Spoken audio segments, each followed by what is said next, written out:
वसीम रज़वी ने 26 आयतों को टारगेट करके मीडिया के जरिए दुनिया को वर्गलाने की कोशिश की, दुनिया का माइंड को बिल्कुल यू टर्न करने की, उसने डाइवर्ट करने की कोशिश की। हिंदुस्तान में जहां जहां जब जब इस्लाम को खतरा हुआ, तुम मारे और काटे जरूर गए, मगर दिल्ली शाहीन बाग में हमारी बहनें काम आई। कर्नाटका में कॉलेज के गेट पर अल्लाह का नारा बुलंद करने वाली हमारी बहन सामने आई। तूने 5 दिन तक अपनी मशीन के जरिए मेरे फेफड़े में बूस्ट करके आर्टिफिशियल सांसें पहुंचाई। इस 5 दिन में 24 घंटे के बदले $1,00,000 तूने काउंट किया है। मौलवी को मार दिया जाए, मदरसा बंद किया जाए, खानका बंद किया जाए, मदरसे की तालीम बंद कर दी जाए, तनख्वाह बंद कर दी जाए। ये इत्तेफाक से ये प्राइवेट मदरसा है, मगर 1 से 1.5 साल पहले एक खबर आपने सुनी होगी असम से। असम का मुखिया, मुख्यमंत्री ने क्या कहा? अब मैं किसी भी मदरसे के उस्ताद को तनख्वाह नहीं दूंगा। मेरे सामने तशरीफ़ फरमा कौम मुस्लिम के नौजवानों, अज़ीज़ बच्चों, बुज़ुर्गों, दोस्तों, पर्दे से मेरी आवाज़ को सुनने वाली ख़वातीन इस्लामिया, मेरी माँ और बहनों, अस्सलामु अलैकुम। अल्हम्दुलिल्लाह अल्हम्दुलिल्लाहिल्लज़ी अंज़लल क़ुरआन व नज़्ज़लल फ़ुरक़ान व अनअमा अलैना बिल ईमानी व तम्मलना बिल इहसान वस्सलातु वस्सलामु अला वस्सलातु वस्सलामु अला रसूलिल्लाह सल्लल्लाहु अलैहि वसल्लम व अला आलिहि व अस्हाबिहि अजमईन, अम्मा बाद, फ़अऊज़ु बिल्लाहि मिनश शैतानिर रजीम, बिस्मिल्लाहिर रहमानिर रहीम।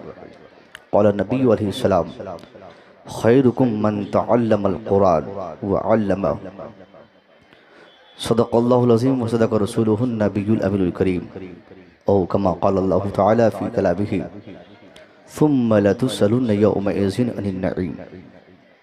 दुरूद शरीफ पढ़े। अल्लाहुम्मा सल्लि अला सय्यिदना शफ़ीअना नबियना मौलाना मुहम्मदिन बारिक वसल्लिम सलातु व सलामुन अलैका या रसूलल्लाह सल्लल्लाहु अलैहि व आलिहि वसल्लम।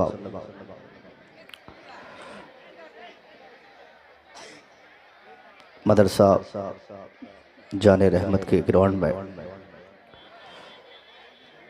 दस्तारबंदी के इस हसीन मौके से इस अज़ीम शान महफिल का इनेकाद किया गया। हिंदुस्तान के टॉप 10 लिस्टेड शायरों में एक नाम आता है शहबाज रज़ा नूरी कलकत्तेवी का। बड़ी मेहनत व मशक्क़त के बाद इनकी तारीख़ मिलती है। ये इनकी मेहरबानी है, लंबी मसाफ़त तय करके शिकनी के नौजवानों की दिल शिकनी न हो, इसका ख्याल करते हुए यहाँ तशरीफ़ लाए। मुझे लग रहा था कि पूरा जलसा सिर्फ इनके लिए ही आया है, हमारी बहनों को छोड़ के।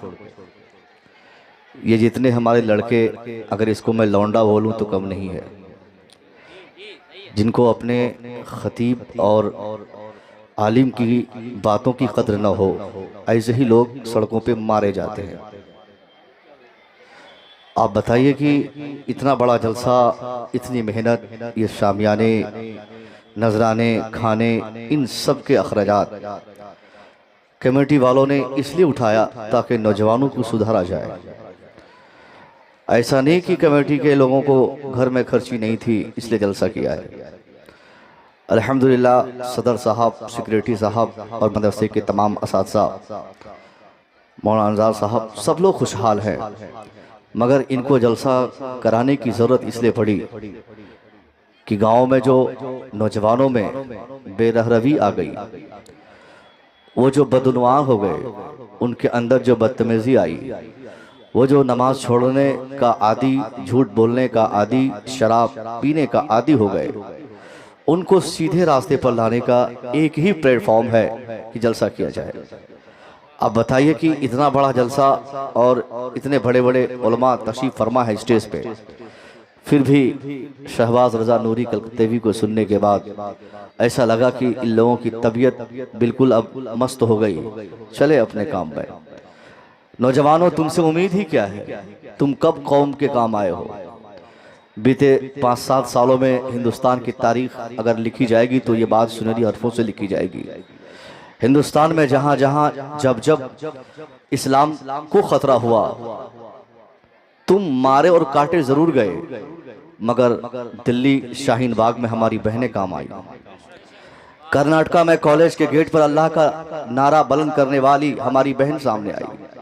तुम जैसे पिलपिले कब इस्लाम के काम आए हो तो आ जाओगे। तुम सिर्फ ज़बह होने के काम आ सकते हो, तुम सिर्फ पोल में बांध कर पिटाई खाने के काम आ सकते हो, क्योंकि तेरा अमल इतना खराब है। जब चाहे तुझे लोग बदल दें, जब चाहे तुझे लोग मार दें, पीट दें, भगा दें। हमारी बहनों को मैं सलाम करता हूँ कि इस माहौल में भी हमारी बहनें इस कदर कसीर तादाद में यहाँ पे आई हैं और बिल्कुल हमातनगोश होकर हर खतीब और शायर के हर एक जुमले का इस्तेक़बाल कर रही है। ये इस बात की दलील है कि इस जन्म में अगर इनके समाज में कोई गौसे आजम नहीं बना तो क्या हुआ, गरीब नवाज पैदा नहीं हुआ तो क्या हुआ, सुल्तान सलाहुद्दीन अय्यूबी नहीं हुआ तो क्या हुआ, मगर जो हालात अभी हैं हमारी बहनों में, जरूर अगर इस पर अमल किया जाए तो यही बहनें कभी सुल्तान सलाहुद्दीन अय्यूबी पैदा करेंगी। इन्हीं बहनों के कोख से गुलाम गौसे आजम पैदा होगा, इन्हीं बहनों के कोख से कभी गरीब नवाज के गुलाम पैदा होंगे। मैं सलाम करता हूं बहनों की जुर्रत को कि आप डटे हैं, आप हमेशा डटे रहेंगी। मुझे मालूम है आपके हौसला का मैं एहतराम करता हूं। इन भाइयों को छोड़ दीजिए इनकी हालत पर। इनको सिगरेट पीने की आदत है इसलिए चले गए, इनको शुगर की बीमारी है ये पेशाब करने गए हैं, इनको सोने की बीमारी है ये नींद आ रही थी ये चले गए। मगर आप अगर रहे और 1 घंटा मुसव्विर की तकरीर आपने सुन ली तो कसम खुदा की इन नौजवानों को छोड़ के मैं बात करता हूं कि अगर आपने सुना, आपने उस पर अमल कर लिया तो मामला फिर दोबारा पलट जाएगा। आज हम हिंदुस्तान में परेशान हैं, कल हमारे से लोग दूसरे परेशान होंगे। आज दुनिया हमें मिटाना चाह रही है, कल दुनिया हमें देख कर जीना चाहेगी। आज हमारी बेटियों के सरों से दुपट्टे खींचे जा रहे हैं, कल हमारी बेटियों के दुपट्टे को देखकर लोग अपनी बेटियों को दुपट्टा पहनाने लगेंगे। आज हमारी बेटियों को कॉलेज के गेट पर अधनंगी बनाकर उनकी इज्जत को उड़ाया जा रहा है, मगर अगर हमारी बहनें समझ गईं, सुधर गईं और इस्लाह करने की कोशिश कर ली तो हालात बिल्कुल बदल जाएंगे। मैं अर्ज कर रहा हूं कि ये इतना बड़ा जलसा दारुल जाने रहमत के ग्राउंड में कई हफ्तों से मेहनत की गई होंगी। 1 महीने से 10-10, 20-20 रुपया ये मौलाना अंजार साहब और इनके तमाम असातिज़ा, सेक्रेटरी साहब और जलसे के तमाम मेंबरान, मुझे नाम नहीं याद है मगर मुझे लगा कि ये लोग बहुत अच्छे हैं, क्योंकि ये इंतज़ामात जो है जलसे की जो सेटिंग है, कम खतीबों को बुलाना, कम शायरों को बुलाना, ये अच्छे और बेहतर जलसे के एक इशारे होते हैं। वरना अभी 3 दिन पहले एक जलसे में मैं गया, जब मेरी तकरीर हो रही थी उस वक्त मेरे सामने गिने चुने हुए 10 लोग ऐसे थे जो बैठे हुए थे और उनके साथ 2-4 बच्चे थे जो अकेले घर नहीं जा पाते इसलिए वो बैठे थे। यानी टोटल मिलाकर 20 लोग बैठे थे। खर्च उन लोगों ने 20,000 मेरे पीछे किया। मेरे अलावे भी कई खुतबा शोरा थे जिसमें 25-25 हज़ार रुपया एक लोगों का नजराना था। कई दर्जन शायरों को और खतीबों को बुलाकर कौम पर एक्स्ट्रा बोझ देने का जो लोग काम करते हैं वो कभी कौम के लिए भलाई नहीं कर सकते। ये अच्छे लोगों की ये पहचान है कि वो कम खुतबा और शोरा बुलाए और जमकर उनकी बातें सुने और एक एक जुमले की कदर की जाए, जम के पढ़वाया जाए। अभी शाहबाज भाई पढ़े, ऐसा नहीं कि ये आखिरी बार पढ़े हैं, ये पढ़े मेरी तकरीर के बाद फिर पढ़ेंगे। और जो लोग भाग गए हैं मैं यहीं बैठा रहूंगा, आने तो नहीं दूंगा उनको। मैं क्या अभी सेक्रेटरी साहब से मैं इजाजत ले रहा हूँ ना, ये हमारे मौलाना अंजार साहब से भी इजाजत लूंगा कि मैं उनको आने नहीं दूंगा। ऐसे टिलपिले और क्या बोलते हैं कि छटपटिया लोगों को इस्लाम की जरूरत नहीं है। अगर तुमको नहीं समझना है तो भाग जाओ यहाँ से, मगर महफिल को खराब मत करो। इशा की नमाज पढ़ के जलसे में बैठो तो सीधे फजर के वक्त उठने का इरादा करो। हम उस गौसे पाक की बिरयानी खाते हैं, उस गौसे पाक के नारे लगाते हैं। पता है तारीख गौसे आजम क्या है? गौसे आजम ने 40 साल तक नमाज फजर उस वजू से पढ़ा जिस वजू से आपने नमाज इशा अदा किया था। 40 साल तक गौसे आजम। अभी भी अगर थोड़ी सी भी गैरत बची है तो आ जाओ सामने यार। ये पूरी तमहीद बांध रहा हूं ताकि आप आ जाएं, कुछ बोलने का मौका मिले।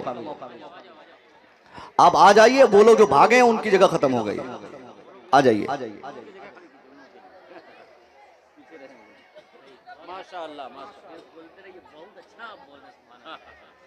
आइए, जल्दी आइए। दुरूद शरीफ पढ़िए, अल्लाहुम्मा सल्ली अला। सैयदना शफीना नबीना मौलाना मुहम्मद बारिक वसल्लम सल्लल्लाहु अलैहि या रसूलुल्लाह सल्लल्लाहु अलैहि वसल्लम।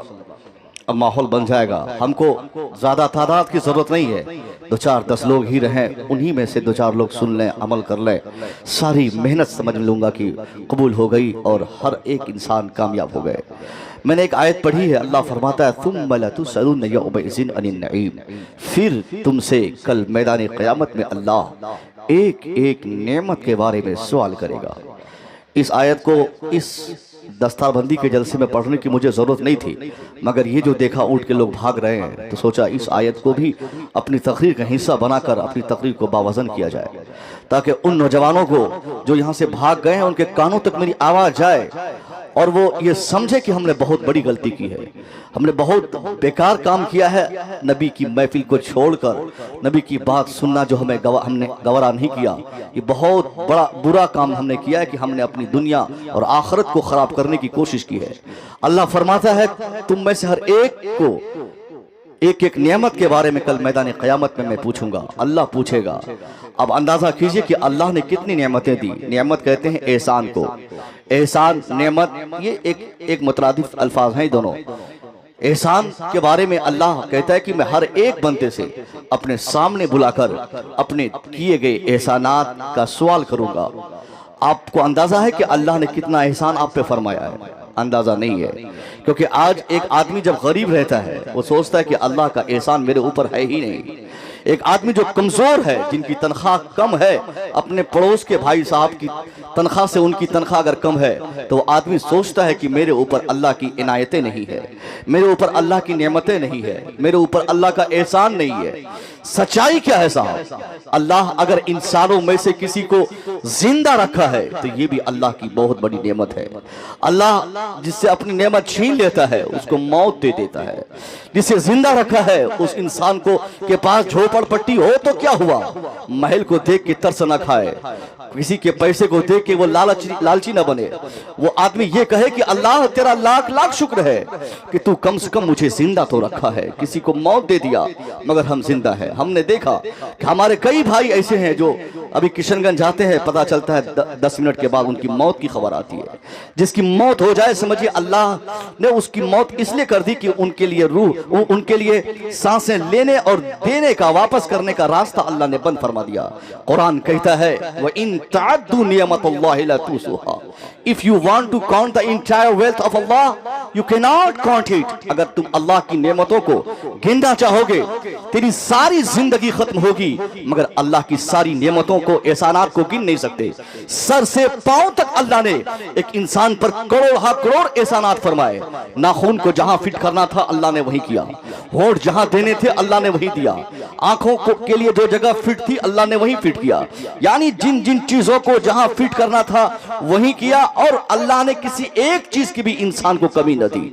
आंख अल्लाह ने दिया ताकि इंसान देख ले, हाथ अल्लाह ने दिया ताकि इंसान उसके इस्तेमाल से अपनी खिदमत करे, अपने बाल बच्चों की खिदमत करे, अपना काम चलाए। पाँव दिया ताकि चल सके। हर एक चीज, हर एक जरूरत के मुताबिक इंसान के बदन में 2 हाथ, 2 पाँव, दो आंख, 2 काने, ये सारी चीजें जितनी जितनी तादाद में देनी चाहिए अल्लाह ने उसी तादाद में दी। कल मैदान क़यामत में शरीर के दाखिली एतबार से जितने एहसानात है, सर से लेकर पांव तक, नाखून से लेकर बाल तक, जितनी नियामतें अल्लाह ने दी है, हर एक नेमत का सवाल अल्लाह करेगा कि बंदा नाखून दिया था, नाखून के बदले में कौन सा अमल किया, हाथ दिया था, हाथ के बदले में कौन सा नेक काम किया, पांव की ताकत दी थी, पांव में कुव्वत दिया था, इस पांव की कुव्वत का इस्तेमाल तूने मेरी राह के लिए कितना किया। अब अंदाजा करें कि अल्लाह जब करोड़ों नियामत दिया है, कुरान कहता है कि जिंदगी इंसान खत्म करेगा, मगर अल्लाह की नियामतों को कभी शुमार नहीं कर सकता, उसका इन्हिसार नहीं कर सकता है। तो जब एक नेमत को आप समझेंगे तो आपको एहसास होगा कि अल्लाह कितना एहसान फरमाया है। ये थूक जिसे हम लुआब बोलते हैं, आप लोग शायद लार बोलते हैं इसको अपनी जबान में, लार जो चूता है बच्चों का, बूढ़ों का, या किसी को बीमारी हो जाए कोई, लार चूना, ये लार की सूरत में अल्लाह ने कितनी बड़ी नियमत दी है आप अंदाजा फरमाए। लार की क्वांटिटी को अल्लाह ने मुतवस्सित रखा, उसकी क्वांटिटी, उसकी मिकदार को अल्लाह ने मुतवस्सित रखा, बराबर रखा, इक्वल रखा। क्यों? ताकि इंसान 3 खतरनाक बीमारी से बच जाए। इस लार की क्वांटिटी को अल्लाह ने मुतवस्सित रखकर हमारे हाजमे को दुरुस्त रखा है। इसी लार की क्वांटिटी को अल्लाह ने बराबर रखकर हमारी बीनाई में कुव्वत अता फरमाया है। इसी की क्वांटिटी को बराबर रखकर अल्लाह हमें पागल होने से बचाता है। तो कल मैदान क़यामत में अल्लाह अगर हम में से किसी से पूछ ले कि बंदा तू सोचता था कि मैं तुझे कुछ नहीं दिया, ये बता तेरे मुंह में, तेरी जबान के बीच में लार और थूक और लुआब की सूरत में मैंने उसकी तादाद, उसकी मिकदार को मुतवस्सित रखकर तुझे पागल होने से बचाया था, दीवाना होने से बचाया था, अंधा होने से बचाया था, तेरे हाजमे को दुरुस्त रखा था। ये बता कि तूने उसके बदले में क्या किया? कौन है बंदों में से जो अपना ऐसा अमल पेश कर पाएगा कि अल्लाह मैंने इस नेमत के बदले में इतनी नमाजें पढ़ी, इस नेमत के बदले में इतना काम किया, इस नेमत के बदले में मदरसे में इतने पैसे दिए, इस नेमत के बदले में फलाना काम किया। कोई बंदा अपना कोई अमल ऐसा पेश नहीं कर पाएगा, क्योंकि अल्लाह ने एक से बढ़कर एक ऐसी नेमत दी है जिसको आदमी गौर करेगा तो समझ में आएगी बात की कितनी बड़ी नेमत है। 40 साल का इंसान, 40 साल तक उसको कोई फिक्र नहीं है, उसको पता तक नहीं, उसे एहसास तक नहीं कि अल्लाह ने क्या दिया क्या नहीं, मगर 40 साल के बाद जैसे ही दिखाई नहीं देता उसे, जैसे उसकी बीनाई कमजोर होती है, अपनी बीवी अपने बेटे को साथ लिया फौरन नेपाल की तरफ भागता है। उसका रास्ता रोककर पूछा जाए, भाई साहब कहां जा रहे हो बीवी बाल बच्चों के साथ? वो बोलता है, हजरत मोतियाबिंद की बीमारी हो गई है, हजरत मुझे दिखाई नहीं दे रहा है, हजरत दूरी नजदीकी का फर्क मुझे समझ में नहीं आता है। क्या करने जा रहे हो? भाई मैं नेपाल जा रहा हूं ताकि मैं आंखों के लिए किसी डॉक्टर को दिखाकर आंख का ऑपरेशन करूं। उस भाई साहब को रोककर पूछा जाए कि भाई साहब 40 साल तक जिस रब ने बगैर चश्मे और दवाई के आंखों में आपकी बीनाई दी, क्या उस रब का कोई एहसान आपने अदा किया? क्या उस रब के बारे में शुक्रगुजारी के लिए आपने कुछ किया? अरे 40 साल तक जिस अल्लाह ने बगैर किसी मुआवजे के, बगैर किसी शर्त के हमारी आंखों में बीनाई देता है, 40 साल के बाद वो कमजोर हो जाए तो हमारी कैफियत और हालत क्या होती है? 50,000 खर्च करने के बाद भी, चश्मा लगाने के बाद भी वो बीनाई में कुव्वत नहीं होती जो कुव्वत अल्लाह फितरी तौर पे इंसानों को देता है। शाबाश भाई, समझ रहे? ये अल्लाह की नेमत है, ये अल्लाह का एहसान है। मगर बंदा कौन मानता है कि अल्लाह का एहसान क्या है? बंदा तो ये सोचता है कि जिसका मकान बड़ा है उस पे अल्लाह का एहसान है। माशाल्लाह, ये सेक्रेटरी साहब है, सुन रहे हैं, कोई सुने ना सुने, हमारे सेक्रेटरी साहब को सुनना चाहिए। हमारे सेक्रेटरी साहब दुआ करेंगे, इंशाल्लाह बहुत अच्छी महफिल हो जाएगी। मैं कह रहा हूं कि अल्लाह ने जितनी नेमतें दी है, अगर आपको सिर्फ सांस लेने की कुव्वत दिया है, ये अल्लाह का बड़ा एहसान है। अल्लाह की बड़ी नेमत यह है कि अल्लाह आपको जिंदा रखा है, अल्लाह आपको मारा नहीं है। एक आदमी जैसे मौत आती है, मैंने कहा ना कि मौत आती है, मौत एक ऐसी चीज है कि आदमी सांस लेना बंद कर देता है, सांस लेने में दुश्वारी होती है, उसके बाद धीरे धीरे सांस लेना बंद हो जाता है। अभी लॉकडाउन में सेकेंड फेज में मैंने एक अखबार का तराशा कई दिन तक अपने मोबाइल में रखा। इटली शहर के एक शख्स के ताल्लुक से मैंने पढ़ा, उस अखबार के तराशे में क्या खबर छपी थी। अब मुझसे सुनिए कि अल्लाह का एहसान आप में से हर एक पर कितना एहसान है। उलमा इकराम से तवज्जो की तालीम हो, तवज्जो का उलमा इकराम तवज्जो फरमाए, दुआएं देते। उस इटली शहर के 93 साल के शख्स को जब उसकी तबीयत खराब हुई, बिगड़ने लगी, उनके बच्चों ने उनको हॉस्पिटल ला के रखा। हॉस्पिटल के डॉक्टरों ने उनको मशवरा दिया कि भाई साहब को अब वेंटिलेटर पे लिटाया जाए। इस बूढ़े को वेंटिलेटर एक मशीन होती है, आप लोग आसानी से समझ गए। लॉकडाउन से पहले वेंटिलेटर मशीन सब नहीं समझते थे, मगर मोदी जी की मेहरबानी है, कहां कहां से खोज के उन्होंने हिंदुस्तान में कोरोना वायरस लाया। अब छोटे छोटे बच्चों को वायरस के बारे में, छोटे छोटे बच्चों को लॉकडाउन के बारे में, छोटे छोटे बच्चों को मास्क और वेंटिलेटर मशीन और क्या बोलते हैं कि ऑक्सीजन सिलेंडर के बारे में इल्म हो गया है। ये एहसान है मोदी जी का कि 3 साल का बच्चा भी लॉकडाउन समझता है। अभी कुछ दिन पहले मेरा बेटा, मैं घर से जा रहा था, मेरा बेटा क्या किया कि मेरा मास्क गिर गया गाड़ी से। फौरन मेरा बेटा कहता कि अब्बा ये आपका लॉकडाउन गिर गया है। मैंने कहा अरे ये तमीज नहीं कर पाया कि ये लॉकडाउन है या मास्क है। यानी उनको वो समझा कि जब लॉकडाउन होगा तो मास्क भी लगाना पड़ेगा, इसलिए वो फर्क नहीं कर पाया। लेकिन वो बोल दिया कि अब्बा ये लॉकडाउन गिर गया नीचे। मैं कहा बेटा लॉकडाउन उठा दे, मैं पहन लेता हूं। यानी आज बच्चे लॉकडाउन समझते हैं, वेंटिलेटर मशीन समझते हैं। वेंटिलेटर मशीन क्या चीज होती है, मैं इसकी थोड़ी सी तफसील आपको बता दूं। एक मशीन होती है जिस पर एक पेशेंट को, जिसको सांस लेने में दिक्कत होती है, उसको लिटाकर उस मशीन के जरिए, पाइप के जरिए उसके फेफड़े में सांसें पहुंचाई जाती है, बूस्ट किया जाता है ताकि उस आदमी को सांस लेने में दिक्कत न हो। 5 दिन तक डॉक्टरों के मशवरे से 93 साल के बुजुर्ग को उसी मशीन पर रखा गया। 5 दिन के बाद जब उसकी हालत बिल्कुल नॉर्मल हो गई, डॉक्टरों ने उसे डिस्चार्ज किया। डिस्चार्ज करने के बाद उसके हाथ में एक पर्ची दिया। उस पर्ची में तकरीबन $5 लाख के बिल पड़े थे। $5 लाख यानी उस बुजुर्ग को अब पे करना है। वो बुजुर्ग $5 लाख की पर्ची देख रहा है, ज़ारो कतार रो रहा है, आंखें भादों के महीने की तरह बरसने लगी। आंखें इस कदर बरसी कि वो आदमी अपने चेहरे को बिगाड़ लिया, दाढ़ी भीग गई, चीख निकल गई। पूरे हॉस्पिटल के मेडिकल स्टाफ आ गए, सारे डॉक्टर्स आ गए, हेड ऑफ द डिपार्टमेंट आ गए। सब लोगों ने उस बुजुर्ग को मना करने की कोशिश की कि बाबा आप रोना बंद कीजिए, आप रोइएगा मेरे हॉस्पिटल का इमेज खराब होगा, आप चीखिएगा मेरे हॉस्पिटल में पड़े पेशेंट को तकलीफ होगी, मेरे हॉस्पिटल का नाम खराब होगा, इमेज खराब होगा, क्यों आप रो रहे हैं? थोड़ी देर के लिए डॉक्टर को लगा कि ये बाबा पैसा ना देगा इसलिए नाटक कर रहा है। डॉक्टर ने कहा बाबा आप चाहे तो मैं 50% डिस्काउंट कर दे रहा हूं, यानी $5 लाख देने की जगह पर सिर्फ $2.5 लाख आपको देना है। आपको $2.5 लाख माफ कर देता हूं, मगर आप रोना बंद करें। वो बाबा था कि रोना बंद ही नहीं हो रहा है, ज़ारो कतार रो रहा है। अब उसके बाद क्या हुआ, डॉक्टर ने कहा कि आप चाहे तो फिर और कुछ कम कर दूं। ऐसे होते होते डॉक्टर ने पूरी फीस माफ कर दी। कहा बाबा आप चुपचाप चले जाइए, $1 भी आपसे नहीं लूंगा। अगर आप ऐसे रोएंगे तो हजारों पेशेंट को तकलीफ होगी। कई साल तक लोग मेरे हॉस्पिटल में आने और जाने से डरेंगे, बोलेंगे वहां पेशेंट को तकलीफ दी जाती है, इसलिए लोग रोते हैं।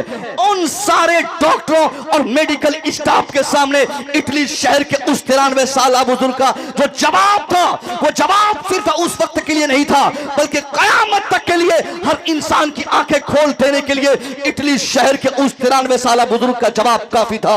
उसने कहा एक डॉक्टर बाबू तूने क्या समझ रखा है, मुझे भिखारी समझा है क्या? अरे अल्लाह ने सारी फैसिलिटीज मुझे दी है, मैं इतना अमीर और इतना पैसा वाला हूं, मैं चाहूं तो तुम जैसे डॉक्टरों को बिठाकर कई साल तक तनख्वाह दे सकता हूं, मैं चाहूं तो तेरे हॉस्पिटल को खरीद लूं, मैं चाहूं तेरे सारे स्टाफ को तनख्वाह दूं।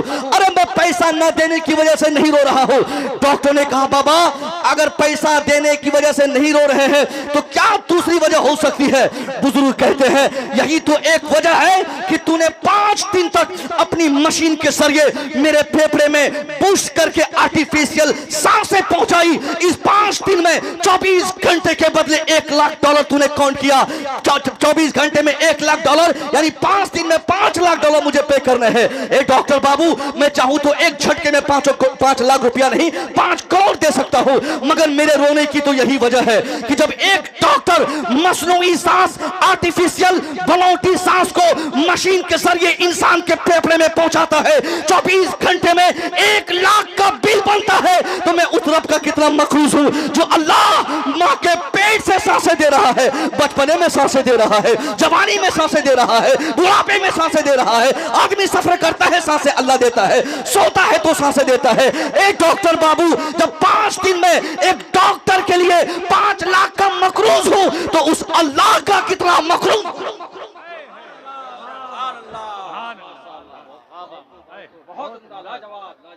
समझ में आ रही है? अल्लाह अगर सांस लेने की ताकत दिया साहब तो ये अल्लाह की बड़ी नेमत है, अल्लाह का बड़ा एहसान है। छिछोरा होता है वो इंसान जो दूसरों का मकाम देख के बोलता है कि अल्लाह ने हमको क्या दिया। आज भी किसी को फोन कीजिए, अब उनसे पूछे कि भाई साहब क्या खैरियत है आपकी, वो आदमी बोलेगा कि क्या खैरियत रहेगी, तनख्वाह बंद हो गई, तनख्वाह नहीं मिलती, गेहूं नहीं हुआ, मकई नहीं हुआ, ये नहीं हुआ, मकान नहीं बना पाया। यानी हमेशा आदमी बिल्कुल शिकायत ऐसी इस अंदाज से करता है कि मालूम पड़ता है कि अल्लाह ने उसे कुछ दिया ही नहीं है। अरे अल्लाह अगर चलने की ताकत दिया तो क्या ये कम है? क्यों नहीं उन्हें देखते जिसको अल्लाह सिर्फ एक टांग दिया है? 2 आंख वाले उसे क्यों नहीं देखते जिसको अल्लाह ने एक ही आंखें दी है, एक आंख दी है? उसको क्यों नहीं देखते जिसको अल्लाह ने एक हाथ दिया है? यानी आपके दोनों हाथ सलामत है तो इससे बड़ी क्या नेमत हो सकती है? आपके दोनों पांव सलामत है तो इससे बड़ा एहसान अल्लाह का क्या हो सकता है? काम करो, मेहनत करो, मजदूरी करो, खटो, मेहनत करो, इंशाल्लाह बरकतें आ जाएंगी। शिकायतें बिला वजह मत करो। अल्लाह ने जितनी नेमतें दी है इनमें से हर एक का सवाल कल मैदान क़यामत में अल्लाह अपने बंदों में से हर एक बंदे से करेगा। अमीर हो वो भी लाया जाएगा, गरीब हो वो भी लाया जाएगा, मोहताज हो वो भी लाया जाएगा, मगर वो फंसेगा जो आज इस दुनिया में बड़ा मकान, ज्यादा जमीन और ज्यादा पैसे बनाने के चक्कर में घूमते रहता है। उस इंसान को अल्लाह अपनी बारगाह में बुलाकर जब पूछेगा तो वो अपने घर में काम करने वाले मजदूर से 500 साल के बाद जन्नत में जाएगा। यानी मजदूर है, मजदूर 500 साल पहले अपने मालिक से जन्नत में चला जाएगा, क्योंकि जो मजदूर है उनके पास पैसे है नहीं, उनके पास माल है नहीं। वो आदमी 200-300 पर डे कमाता है, उसी में बीवी बाल बच्चों की परवरिश करके खत्म कर देता है। न ज्यादा पैसा है न ज्यादा लफड़ा है। फंसेगा उसका सेठ जिसको जो जिसको अपनी दौलत पे बड़ा फख्र है। फंसेगा वो जमींदार जिसके पास 100 बीघा जमीन है। फंसेगा वो आदमी जिनके बैंक बैलेंस ज्यादा है। उसे अल्लाह एक एक रुपये का हिसाब मांगेगा। मुस्तफा करीम ने फरमाया, हदीस कुदसी है, अल्लाह फरमाता है, ला तज़ुल क़दम अब्दिन मिन इंद रब्बिही यौमल क़यामा हत्ता युसअल अन खम्स। Allah will not allow man's feet from his side on the day of resurrection until 5 questions will be asked। जब तक अल्लाह अपने बंदों में से हर एक बंदे को अपने सामने बुलाकर 5 इंपॉर्टेंट सवाल नहीं करेगा। गौर से सुनिएगा, जो लोग भाग गए भागने दिया जाए, आज भी भागा है कल भी जन्नत से भगाया जाएगा। आप जन्नती हैं तो जन्नती होने का सबूत दीजिए, मुसव्विर के एक एक जुमले का इस्तेमाल कीजिए। अगर आपने एक जुमले पर अमल कर लिया, सुना और उस पर अमल कर लिया, मैं समझता हूं 1 साल नहीं कई साल का जलसा कामयाब माना जाएगा। मगर बातों की कदर होनी चाहिए। मैं उन खतीबों में से नहीं हूं कि रामपुरी चाकू की तरह मेरी जबान चले, या क्या कहते हैं कि वो या मुरादाबाद की बिरयानी खा के ताकत आ जाए और 30,000 की तकरीर में करूं। नहीं, मैं एक छोटा सा मामूली सा मौलवी हूं आपकी जमात का, मगर बातें वही कहता हूं जिसकी जरूरत आपको है। मैं वही बोलूंगा जिसकी जरूरत है। अल्लाह के नबी क्या फरमाते हैं? 5 सवाल, इंपॉर्टेंट सवाल हर एक बंदे को अल्लाह अपने सामने बुलाकर पूछेगा। कौन पूछेगा? अल्लाह पूछेगा अपने बंदों से 5 इंपॉर्टेंट सवाल। अल्लाह की कसम, सवाल पूछना बड़ा आसान है, मगर जवाब देने की कैफियत बड़ी मुश्किल होती है। अब इन उलमाए किराम से पूछ लीजिए, अपने बच्चों से कहते कि कल एक बार आपको अमोख्ता एक पन्ना नया सुनाना है। अगर बच्चा याद न करे तो वो बच्चा पेट में दर्द है का बहाना लगा के घर भाग जाता है, दादी बीमार है घर भाग जाता है, अम्मी बुला रही घर भाग जाता है।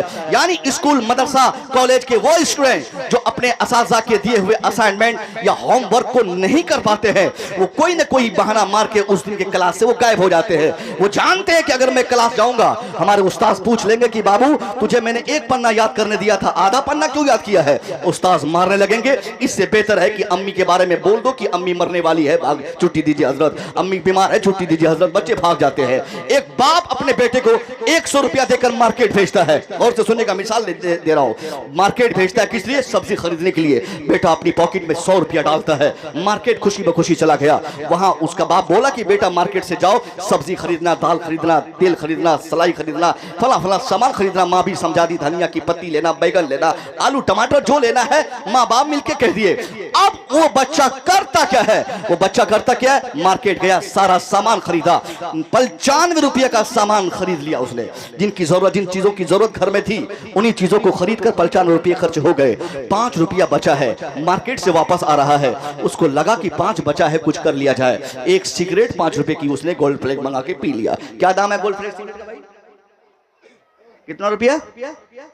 5 रुपया। कितना बाबू, कितना रुपया गोल्ड फ्लेग सिगरेट का दाम? कितना है? आप लोगों ने पूछ रहा, आपको पूछ रहा। देखिए दाम भी मालूम है इनको, ये अंदाजा है ना, होशियार लोग हैं यहाँ पे। 5 रुपया बचा था पॉकेट में, उसने पी लिया एक सिगरेट। अब मस्त होकर घर वापस झोला लेकर आया है। बाप शाम को आता है, बाप कहता है बेटा मैंने सुबह तुझे 100 रुपया देकर मार्केट भेजा था, क्या क्या खरीदा हिसाब बताओ बेटा। बेटा आस्तीन चढ़ा के हिसाब देगा। अब्बा बहुत हिसाब लेने वाले हैं, देखिए ना 10 रुपया की दाल लिया था, 10 रुपया की मैंने सब्जी ली थी, 10 रुपया का चावल लिया था, 2 रुपया की सिलाई ली थी, 5 रुपया का तेल लिया था। ऐसे करते करते बेटे पूरे 95 रुपीज के हिसाब बता देंगे। बाप आखिर में पूछता है बेटा ये तो 95 का हिसाब तू दे रहा है, 5 रुपया क्या हुआ? मैं तो 100 रुपया तुझे पूरा दिया था। अब बेटा जैसे सुनता है कि बाप मुकम्मल 100 रुपया का हिसाब मांग रहा है, उस बेटे ने जैसे सुना कि अब मैं अगर बोल दूं कुछ कि मैंने सिगरेट पी लिया है तो अब्बा अपने डंडे से मेरी चमड़ी उधेड़ देंगे। उस बेटे के जबान कांपती है, उसका पांव कांपता है, चेहरे का जोग्राफिया बदलता है, वो जवाब नहीं दे पाता है।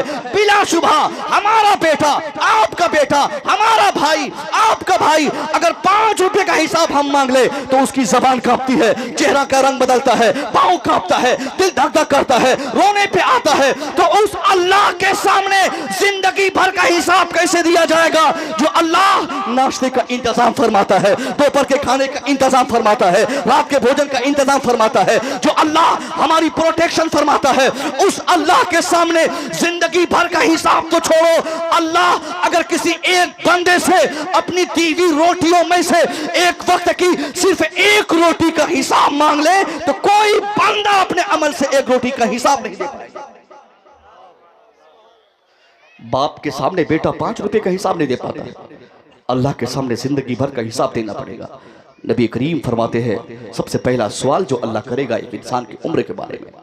या 70-80 साल की उम्र पे आदमी सिक्की बगाड़ता है कि हजरत मैं तो 90 साल का हो चुका हूँ। खास करके हमारे बूढ़े चचा लोग जो है वो अब अपनी उम्र को और ज़्यादा करके बताते हैं ताकि लोग ये समझे कि अभी भी जवान है। ये आदमी 2 तरह से झूठ बोलता है, कभी उम्र छिपा लेता है और कभी बढ़ा देता है। अब जिसकी उम्र आप मान लीजिए 35 साल की है, उनसे कहिएगा आपकी उम्र 35 साल की हो गई, बोलेगा नहीं अभी तो मैं 25 साल का हूँ, ताकि लोग समझे कि अभी तगड़ा है एकदम, ये अभी कम उम्र के है।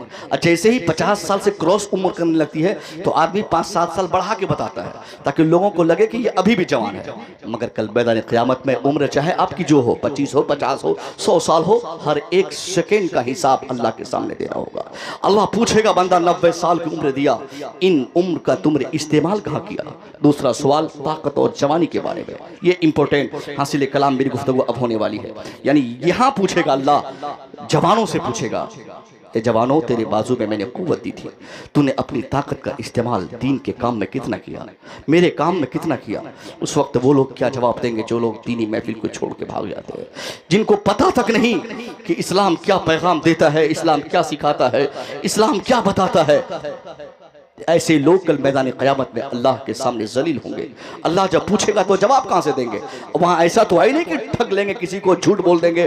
दुनिया का मामला है साहब। यहाँ अगर मुखिया जी का बेटा, सेक्रेटरी साहब गौर कीजिएगा, मुखिया जी का बेटा अगर चोरी कर ले, भतीजा चोरी कर ले, किसी का मकई चुरा ले, शाम को पंचायती होती है, पंचायत में 10-20 लोग गाँव समाज के बैठते हैं, उस बैठक में भी मुखिया जी को देख कर लोग अब नहीं बोलना चाहते कि आपके भतीजे ने मकई चुराया है। लोग समझते कि नहीं, मगर बोलूंगा तो मुखिया जी सोचेंगे कैसा आदमी है तू, क्यों मेरे भतीजे को की गलती ठहरा दिया, मेरी बेइज्जती होगी। वो उस पर इल्जाम ना देकर उसको बिल्कुल निर्दोष साबित कर देता है। एक आदमी किसी की हत्या दुनिया में करता है, दुनिया में हत्या करने के बाद मामला क्या होता है? अब वो वकील तलाशता है, कहां पे पढ़ा लिखा वकील मिले, कहां से ज्यादा अच्छे पढ़े लिखे वकील मिले जिससे मैं कत्ल के इल्जाम से बरी हो जाऊं।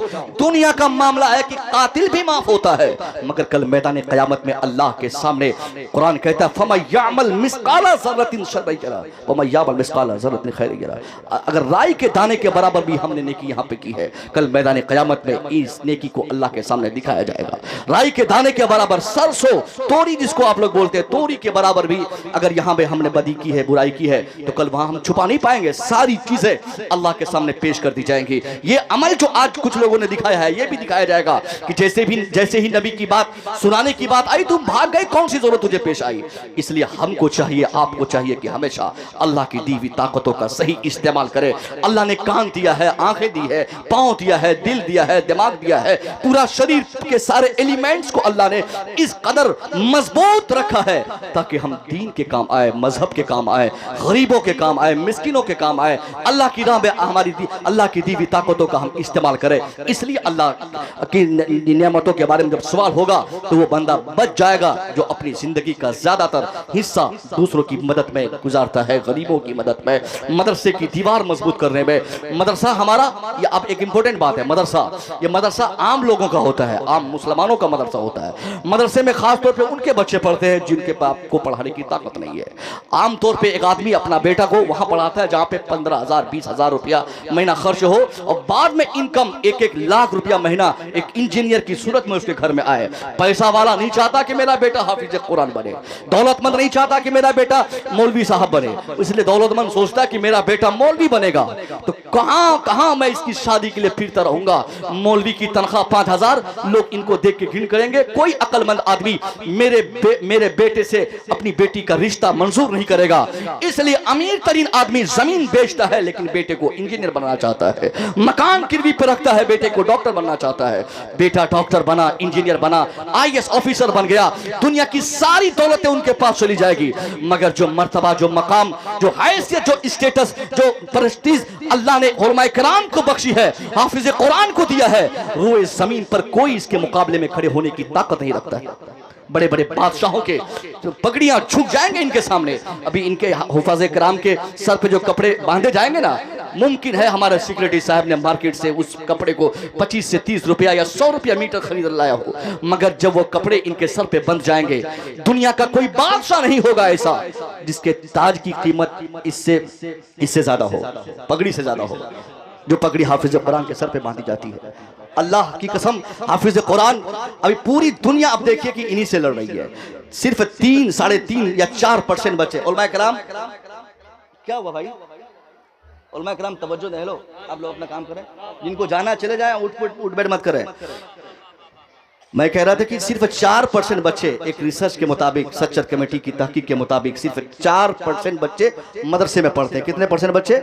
4% बच्चे मदरसे में पढ़ते हैं, मगर 96% बच्चे हमारे कॉलेज और स्कूल में पढ़ते हैं या तो पढ़ते ही नहीं है। 96 में वो सारे लोग हैं, जाहिल भी हैं और हमारे MA वाले भाई भी हैं, BA वाले भाई भी हैं, इंटर वाले भाई भी हैं, और सिर्फ 4% बच्चे हमारे मदरसे में पढ़ते हैं जो हाफिज बनते हैं, कारी बनते हैं, मुफ्ती बनते हैं। हमारी बात कर रहा हूँ, अपनी कौम की बात कर रहा हूँ। इसी 4.5% या 4% बच्चों के पीछे आज पूरी दुनिया पड़ी हुई है। सब लोग बोलते हैं कि ये क्यों तरक्की कर रहा है, मौलवी को मार दिया जाए, मदरसा बंद किया जाए, खानका बंद किया जाए, मदरसे की तालीम बंद कर दी जाए, तनख्वाह बंद कर दी जाए। ये इत्तेफाक से ये प्राइवेट मदरसा है, मगर 1 से 1.5 साल पहले एक खबर आपने सुनी होगी असम से। असम का मुखिया, मुख्यमंत्री ने क्या कहा? अब मैं किसी भी मदरसे के उस्ताद को तनख्वाह नहीं दूंगा, सरकारी मुराआत नहीं दूंगा, वहां दिए जाने वाली फैसिलिटीज को बंद कर दूंगा, वहां का रजिस्ट्रेशन कैंसिल करूंगा। असम के मुखिया ने जब ये आवाज उठाई, वो आवाज इस कदर गूंजने लगी हिंदुस्तान भर में। बंगाल में वही आवाज आई, यहां भी वही बोली बोल रहे लोग, बिहार चली गई, बिहारी भी बोली बोलने लगे, उत्तर प्रदेश में भी यही माहौल आ गया। अब नतीजा क्या निकला है? इस वक्त हिंदुस्तान के चारों तरफ हर नेता की जबान पे एक ही भाषण है कि मैं मदरसे को खत्म करूंगा, उसका रजिस्ट्रेशन कैंसिल करूंगा, सरकारी मुराद देना बंद करूंगा, तनख्वाह देना बंद करूंगा, फैसिलिटीज बंद करूंगा। यानी उन लोगों ने क्या सोचा है, मैं अगर मुदर्रिसीन की तनख्वाह बंद करूंगा, मुसलमान डर से मदरसे बंद कर देंगे। मैं अगर सरकारी मुराद देना और क्या बोलते हैं स्कॉलरशिप देना बंद करूंगा, लोग अपने बच्चों को मदरसे में पढ़ाने से बात आ जाएंगे। लोगों ने समझ लिया है कि अगर मुसलमानों के मदरसे के रजिस्ट्रेशन कैंसिल कर दिया जाए तो मुसलमान परेशान हो जाएंगे, मुसलमान घबरा जाएंगे, मदरसे बंद कर देंगे। अब ऐसे माहौल में असम का मुख्यमंत्री हो या फिर उत्तर प्रदेश का ढोंगी, उनके सीने और छाती पर चढ़ के इस गांव का एक एक बच्चा कहेगा, नादान है तू, अगर तू मदरसे का रजिस्ट्रेशन कैंसिल करेगा, असातिज़ा की तनख्वाह बंद करेगा, मदरसे को एड से बाहर करेगा, तो तेरे कैंसिलेशन से मुसलमानों को परेशानी नहीं होगी, ज्यादा से ज्यादा उन मुसलमानों को परेशानी होगी जो मदरसे के नाम पे दलाली करते हो, मदरसे के नाम पे दलाली करते हो, मदरसे के नाम पे बिजनेस करते हो। मगर आम मुसलमान को एक रत्ती भर भी परेशानियों का कोई सबब ही दिखाई नहीं देता। अरे तुझे बंद करना है बंद कर दे, तनख्वाह बंद करनी है बंद कर दे, रजिस्ट्रेशन कैंसिल करना है कर दे, मगर इस गांव का, इस इलाके का, इस देश का, इस दुनिया का अगर आखिरी मुसलमान जिंदा रहेगा, जब तक मुसलमान रहेगा उसके समाज में बचा मदरसा रहेगा।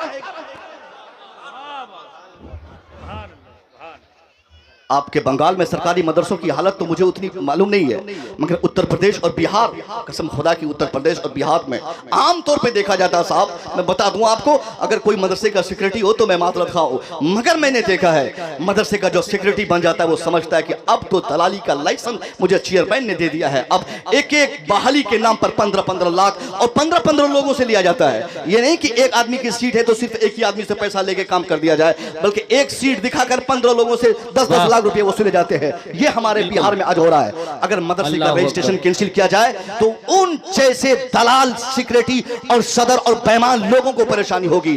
गरीब मजदूर किसानों को कभी परेशानी नहीं होगी। किसान तो अपने सरों पे धान लोड करेगा, मदरसे के बच्चों के खाने का इंतजाम करेगा।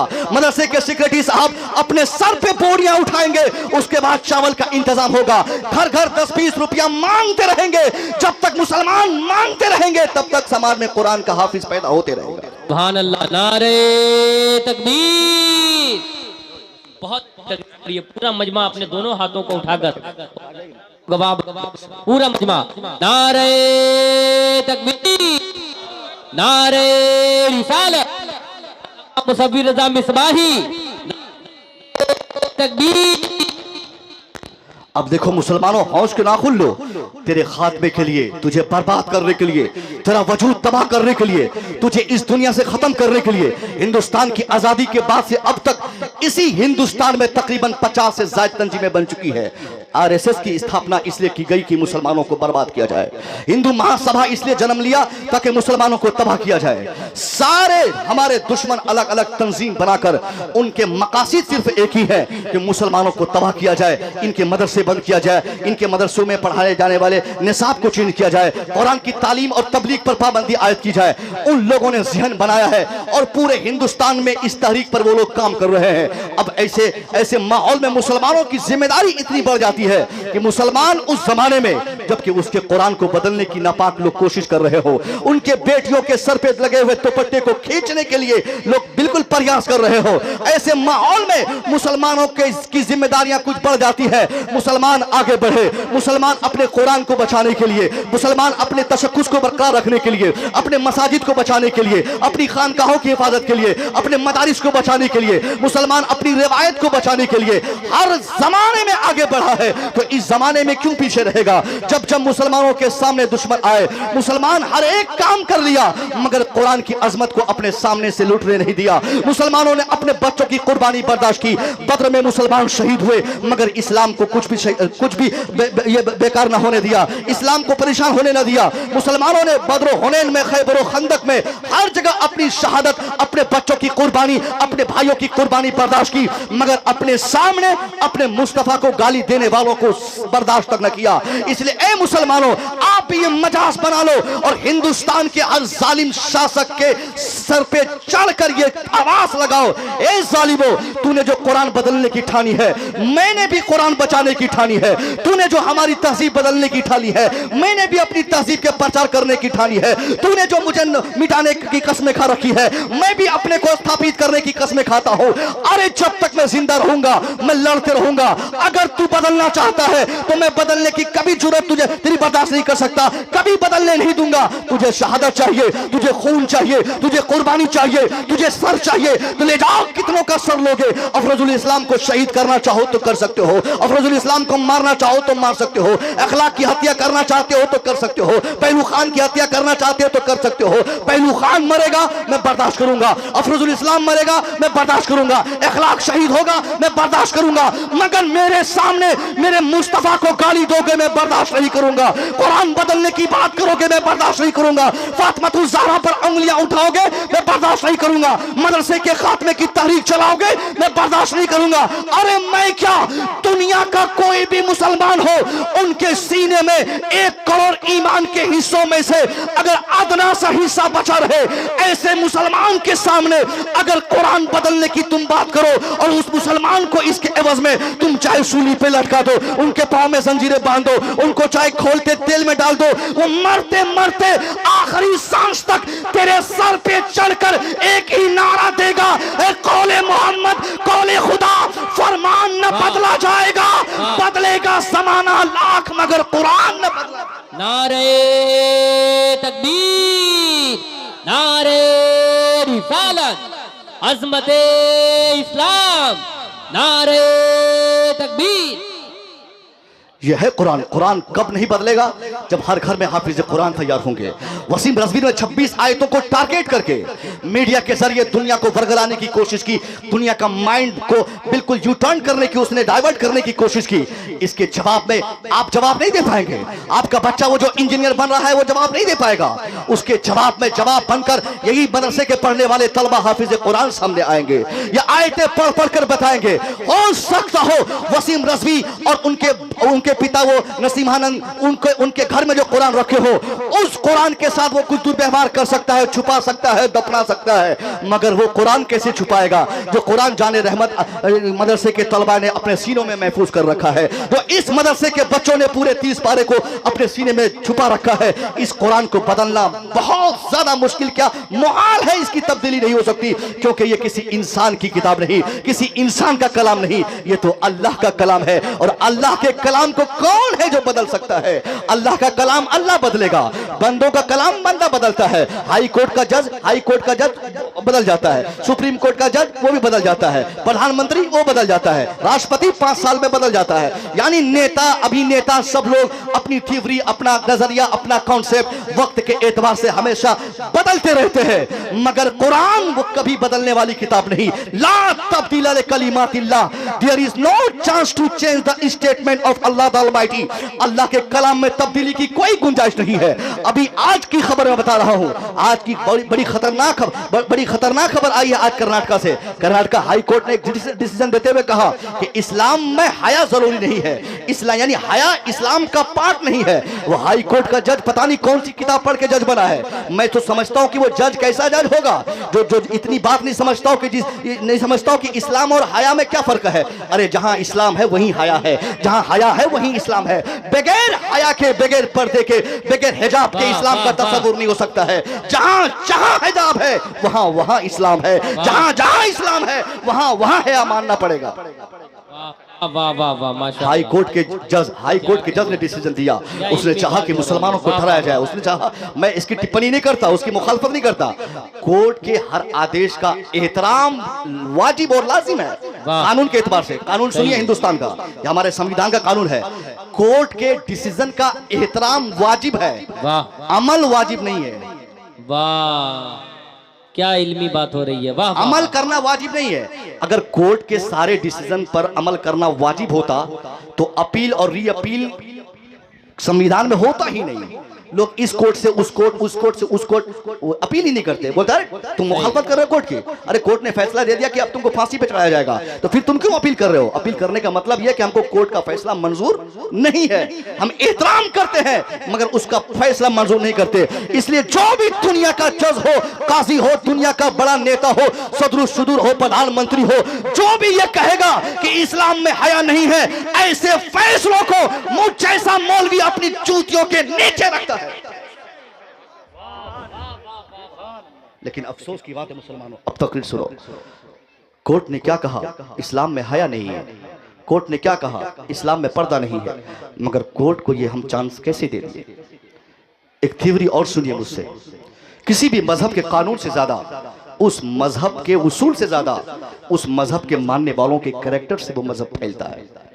यानी ये नहीं समझ में आता, दुनिया नहीं चाहती कि इस्लाम में क्या लिखा हुआ है। दुनिया ये देखना चाहती कि मुसलमान करते कैसे हैं, मुसलमान रहते कैसे हैं। दुनिया को नहीं मालूम कि वल हया शोबतुम मिनल ईमान, अल हया शोबतुम मिनल ईमान, अल्लाह के नबी ने फरमाया है। दुनिया ये देखना चाहती कि मुसलमानों की बच्चियां कहां कहां बेपर्दा जाती है। वो मुसलमान जो अपनी बेटी को मार्केट बगैर निकाब के भेजता है। कल प्रोटेस्ट और एहतजाज होगा, वो मुसलमान अपनी बेटी को निकाब पहन के हिजाब लगाकर वो एहतजाज में भेजेगा? शर्म आएगी। लोग पूछेंगे कि तूने अपनी बेटी को मार्केट बगैर निकाब जाने की इजाजत दे दी थी और आज इसके खिलाफ फैसला आया तो मिर्ची लग गई है तुझे। बात समझ रहे? 50 जगहों पे हमारी बच्चियां, हमारी माएँ बगैर निकाब के, बगैर बेपर्दा होकर जाती है, उसमें कोई फर्क नहीं पड़ने वाला है।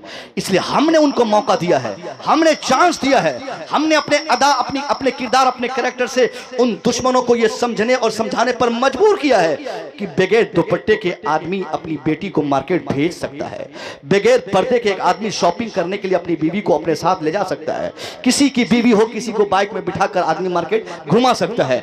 ये फितना हमने जब से कायम किया, हमारे समाज की रूह छीन ली गई। हर तरफ से अल्लाह की लानतें हमारे समाज में है। ये कोर्ट के जजेस अपनी बात नहीं बोलते हैं, बल्कि अल्लाह ने उनको ताकत दी है ताकि हम जैसे मुसलमानों को वो समझा सके, डरा सके कि पहले हमने अल्लाह के फरमान को घर से निकाला, मुस्तफा के फरमान की हमने तौहीन की, इसलिए आज जालिमों को अल्लाह ने कुव्वत इतनी अता फरमा दी है ताकि जालिम बतौर सजा हमारे ऊपर मुसल्लत रहे। हमको ये एहसास हो, कुरान कहता है वमा असाबुकुम मिन मुसीबा फबिमा कसबत ऐदीकुम what misfortunes befalls on you it is because your hand has gathered it. यानी ए मुसलमानों, ये जितनी तबाहियां तुम देख रहे हो ना, ये सिर्फ इसलिए है कि तेरे कैरेक्टर ऐसे है, तेरे किरदार ऐसे हैं, तेरे हाथों ने जैसा किया था वैसा तुम भुगत रहे हो। हमने अपनी बेटियों को शादियों में नचवाना शुरू किया, पहले तो किसी और स्टेट में लोग नचवाते थे, मगर आज क्या है, अभी कुछ दिन पहले एक साहब ने कहा कि हजरत अल्हम्दुलिल्लाह हमारा इलाका महफूज है, यहाँ पर ऑर्केस्ट्रे में लड़कियां नहीं नाचती हैं, ऑर्केस्ट्रे में नचनिया को नहीं बुलाया जाता है।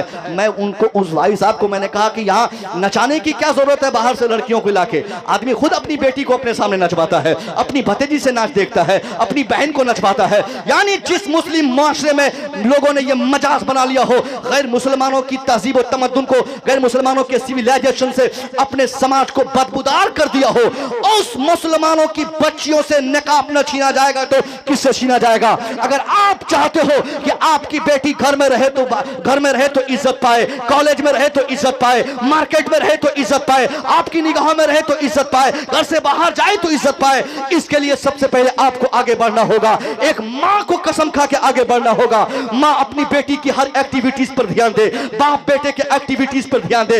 हर वक्त बाप अपने बेटे को कहे बेटा कहां गया था, कहां से आ रहा है, किससे मुलाकात किया है। मां अपनी बेटी से पूछे बेटी तेरी शादी अभी हुई नहीं, तू अभी इंटर पास की नहीं, तुझे मोबाइल की जरूरत क्या पड़ गई है। आज एक मां अपने शौहर से सिफारिश करती है अपनी बेटी के लिए कि उतना कमाते हैं, बच्चियां मोबाइल मांग रही है, काहे नहीं मोबाइल खरीद के दे देते हैं। अब एक बाप बेचारा अपनी बीवी से, अपनी बीवी के वजह से, अपनी बीवी की वजह से अपनी बेटी को मोबाइल खरीद के देता है, क्योंकि हर आदमी को अपनी बीवी से सबसे ज्यादा डर लगता है। मौलवी साहब, पीर साहब, प्रधानमंत्री, सब लोग सबसे ज्यादा अगर किसी से डरते हैं, हमारे ये क्या बोलते हैं कि शाहबाज भाई को पता है कि ये बीवी का खौफ और बीवी का डर क्या चीज है, इनको पता है। कई प्रोग्रामात इनके कैंसिल हो जाते हैं। अगर हुक्म हो जाए कि आज आ जाना है वापस, तो चाहे कोई हो, दिनाजपुर वाला हो या पूरा भारत कहे कि आज प्रोग्राम में आना है, ये चले जाएंगे, क्योंकि हुक्म मानना है। भाई गलत नहीं है, बीवी की बात मानना सही है, बीवी से मोहब्बत करना सवाब, बीवी की बात मानना, अरे बोलना सवाब, डर लगता है क्या बोलने में? बीवी से मोहब्बत करने में इतना सवाब है। क्यों नहीं है, फायदे की बात हो रही है, बोलिए। बहनों, मैं आ रहा हूं आपके टॉपिक पे, आपके बारे में अभी आ रहा हूं मैं बोलने के लिए। आज हमारे भाइयों ने क्या किया साहब, बीवियों को सताने में कोई कमी नहीं छोड़ी है। अल्लाह की कसम, मुझे याद आ रही है बात, कल के जलसे में मैंने इस टॉपिक से रिलेटेड दो चार बातें लोगों से कही थी। अक्सर हम लोगों के सामने एक गरीब मजदूर बाप अपनी बेटी के ताल्लुक से मसाइल लेके आते कि हजरत मैं 5 साल दिल्ली में कमा के अपनी बेटी की बहुत दिक्कत से शादी दिलाई थी, 1 साल हो गए मेरी बेटी मेरे घर में है। मौलवी साहब, मेरे समधी जी ने मेरी बेटी को धक्के मार के बाहर कर दिया। मेरा दामाद मेरी बेटी को फकीरवा की बेटी कहता है। मौलवी साहब कुछ तावीज दीजिए ना ताकि मेरा दामाद सुधर जाए। अब बताइए, जो बाप 80 साल की जिसकी उम्र हो चुकी है, उस उम्र में बाप को फोन आ जाए कि उसकी बेटी को पीटा जा रहा है, उसकी बेटी को मारा जा रहा है, उसकी बेटी को सताया जा रहा है, आप अंदाजा करें कि उस बाप का दिल क्या कहता होगा। अगर वो 80 साल का बुजुर्ग इंसान अपने माजी को याद करे, उस अय्याम को याद करे जब वो दूसरों के खेत में मजदूरी करके पैसे कमाकर बेटी के लिए फर्नीचर का इंतजाम किया था। वो बाप जो पंजाब में धान काट कर अपनी बेटी के लिए साइकिल या मोटरसाइकिल या जहेज के सामान का इंतजाम किया था, वो बाप यही सोचेगा ना कि मेरी जिंदगी भर की कमाई को मेरे दामाद ने बर्बाद कर दिया।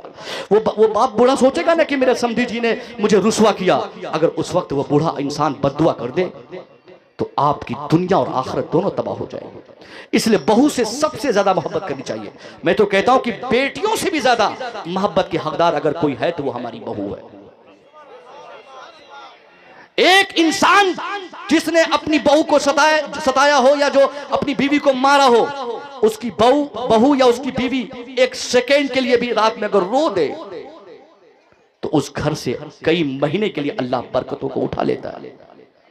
मगर हमारे यहां अक्सर ऐसा होता है सिकरेटी साहब, अक्सर होता है कि हमारी बच्चियां जो दूसरे के घर में बहू बन के गई हैं, कई रातें ऐसी होती है जो रोकर गुजारती है, महीनों महीने उनको खाने सही से नहीं मिलते हैं। शौहर ये समझता है कि जन्नत सारी जन्नतें माँ के कदमों के नीचे है। ये हमारे वसीम साहब, नकीब साहब, कितने खूबसूरत कपड़े और चेहरे, इनको मैं बार बार इनकी हमेशा खूबसूरती की तारीफ करता हूँ। अल्लाह इन जिस तरह खूबसूरत इनको बनाया है, दिल भी इसी तरह खूबसूरत है। दुआ फरमाए कि इनको उम्र में इजाफा अल्लाह फरमाए और इनको और मजीद कुव्वत के साथ नकाबत करने की अल्लाह तौफीक अता फरमाए। ये समझ रहे हैं, यानी हम और आप ये इस पर ध्यान दें कि हमारी बहू हमारी बेटी की तरह है। एक हदीस याद आ रही, मुस्तफ़ा करीम ने फरमाया एक मजलिस में, जिस सहाबी ने जिसने 7 बेटियों की परवरिश की वो इंसान जन्नती है। क्या है? 7 बेटी को पालने वाला जन्नती है। मुस्तफ़ा फरमाते गए, 6 वाले खड़े, उन्होंने कहा सरकार मेरे पास तो 6 ही बेटियां हैं, क्या मैं जन्नती नहीं हो गया? नबी फरमाते कि जाओ तू भी 6 बेटियों को पालने की वजह से जन्नती हो गया। 5 वाले खड़े हुए, उन्होंने कहा सरकार मेरे पास तो 5 ही बेटियां हैं, क्या 5 बेटियों की परवरिश के बदले अल्लाह की जन्नत मैं नहीं पा सकता? मुस्तफ़ा फरमाते साहबी तू रोता क्यों है, जा 5 बेटियों की परवरिश की वजह से अल्लाह तुझे भी जन्नती बनाएगा। 4 वाले खड़े हुए, उन्होंने कहा सरकार मेरे पास तो 4 बेटियां हैं। 3 वाले खड़े हुए, उन्होंने कहा सरकार मेरे पास 3 बेटियां हैं। 2 वाले खड़े हुए, उन्होंने कहा सरकार मेरे पास 2 ही बेटियां हैं। 1 वाले खड़े हुए, कहा सरकार मेरे पास 1 ही बेटी है। सब के लिए अल्लाह के नबी ने जन्नती होने की खबर दी और आपने मुजदा सुना कि जाओ तू भी जन्नती। 7 वाले, 6 वाले, 5 वाले, 4 वाले, 2 वाले, 1 वाले, सब जन्नती। उसी मजलिस में एक ऐसे सहाबी थे जिसको अल्लाह ने 7 बेटों से नवाजा था, एक भी बेटी नहीं थी, कोने में जाके रो रहे हैं। मुस्तफ़ा की निगाह पड़ी, आपने कहा साहबी ए मेरे दोस्त आप क्यों रो रहे हैं? कहा सरकार रोने की वजह स्पष्ट है। कहा कौन सी वजह है? कहा अभी आप जन्नत बांट रहे थे, जिनको 7 बेटियां थी आपने कहा वो जन्नती, जिनको 6 बेटियां थी आपने कहा वो जन्नती, जिनको 5 थी आपने कहा वो भी जन्नती, 3 वाले को आपने कहा जन्नती, 2 वालों के लिए आपने कहा जन्नती, 1 वाले के लिए आपने कहा जन्नती। सरकार मेरे रोने की वजह साफ है, अल्लाह ने मुझे एक भी बेटी नहीं दी, तो मैं जन्नत कैसे जाऊंगा? मुस्तफ़ा फरमाते हैं इधर आओ, इधर आओ, करीब आओ, करीब आओ। कहा तेरे पास बेटी नहीं है? कहा नहीं। तो क्या है? कहा अल्लाह ने मुझे 7 बेटों से नवाजा है। मुस्तफ़ा का जवाब सुनिए, ईमान ताजा होगा। मेरे नबी ने फरमाया ए मेरे सहाबी अगर तेरे पास बेटी नहीं तो क्या हुआ, जो 7 बेटे हैं उन 7 बेटों की शादियां करा के जो बहू तेरे घर में आएंगी, उन्हीं बहू को अपनी बेटी समझना, अल्लाह की जन्नत तेरी होगी। बहू से मोहब्बत करना, बहू को बेटी समझना भी जन्नती होने की निशानी है। यह अलग टॉपिक है। मैं जो अर्ज कर रहा था कि मदरसे की बड़ी कुर्बानियां हमारे समाज पे। मदरसा बंद होगा, कुरान की तालीम बंद हो जाएगी। मदरसा बंद होगा, हमारा वजूद का खात्मा होगा। मदरसा बंद होगा, हमारे हया को जो आज कोर्ट में छीन रहे हैं, कल मार्केट में, मैदान में आकर हमसे छीनने की कोशिश करेंगे। इसके लिए सबसे जरूरी और इंपॉर्टेंट चीज क्या है कि हम जैसे बुजुर्गों को, हम जैसे नौजवानों को जो जिम्मेदार हैं, जो अपने समाज में किसी न किसी हैसियत से सरपरस्त है। मुस्तफा करीम ने हदीस पाक में फरमाया है कुल्लुकुम राइन व कुल्लुकुम मसऊलुन अन रयतिही, all of you are a monitor of your society and every monitor must be asked about his society. हर आदमी अपने समाज का किसी न किसी तरह से मॉनिटर है, सरपरस्त है। अपने समाज का हर इंसान मॉनिटर होता है, अपने घर में एक आदमी सरपरस्त होता है। सरपरस्त मॉनिटर किसी प्रधानमंत्री से कम नहीं होता है। हमारे देश का प्रधानमंत्री मोदी की ताकत का अंदाजा आपको नहीं है। रात में पागल की तरह नींद से उठा, बोला सुबह से 500 रुपया और 1000 रुपया नहीं चलेगा। अब क्या था? कोई एहतजाज नहीं किया, सब लोग बैंक के लाइन में लग गए। मानना पड़ा, प्रधानमंत्री नींद से उठे, आंख मलते हुए भी बोले तो हर एक को मानना पड़ता है, उसे आखिर समझना पड़ता है। प्रधानमंत्री देश का नेता होता है, देश का सरपरस्त होता है, उसकी बात देशवासियों के लिए उर्फे आखिर होती है। उसी प्रधानमंत्री की तरह घर का हर दादा प्रधानमंत्री है, हर बाप प्रधानमंत्री है, हर मां राष्ट्रपति है, हर बाप हर सरपरस्त प्रधानमंत्री है। आप अगर बाप हैं तो आप भी प्रधानमंत्री से कम नहीं है। आप भी चाहे अपने घर के बच्चों को सुधार सकते हैं। सिर्फ कल मरने के बाद आपको नहीं देखा जाएगा, बल्कि आपके बच्चों की बदतमीजी की वजह से आप भी फंसेंगे।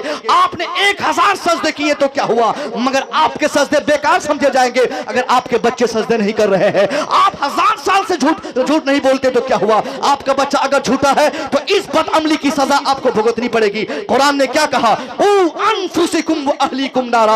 ए मुसलमानों अपने को भी save yourself and your family's member from the fire which fuel is man and stones, यानी उस आग से अपने को बचाओ, अपने परिवार के सदस्य को बचाओ जिसका अंदर इंसान और पत्थर होंगे। यानी कुरान ज़हन देता है हम भी नमाज पढ़े, हमारा बच्चा भी नमाज पढ़े, हम भी हया करे, हमारा बच्चा भी हया करे, हम भी पर्दा करे, हमारा बच्चा भी पर्दा करे।